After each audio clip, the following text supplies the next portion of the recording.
నేను ప్రశ్న అడుగుతాను, మరి చిన్నప్పటి నుంచి చదువు ఉంటారు, ఈ వచనాలను అడుగుతున్నాను, చెప్పండి. ఈవిడ గుణవతి అని ఎలా చెప్పగలం?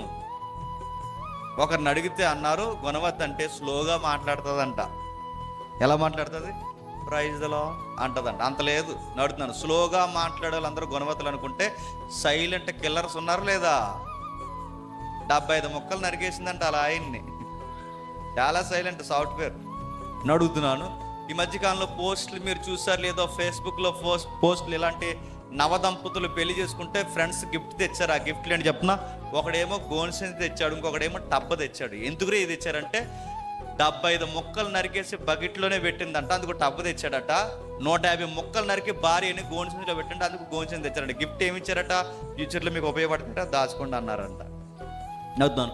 ఎటకారం అయిపోయింది ఈరోజు పెళ్ళి అంటే. నడుతున్నాను. కామెడీ అయిపోయింది ఈరోజు పెళ్ళి అంటే.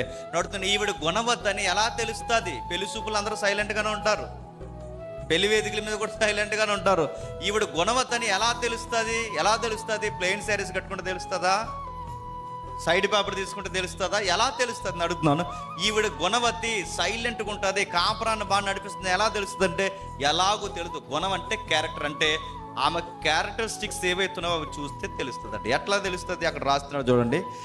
ఆమె పెనిమిటి ఆమె యందు నమ్మిక ఉంచుతాడు, నమ్మకానికి నిలువెత్తు సాక్ష్యంగా ఏ తల్లి అయితే ఉంటాదో ఆమె గుణవతి.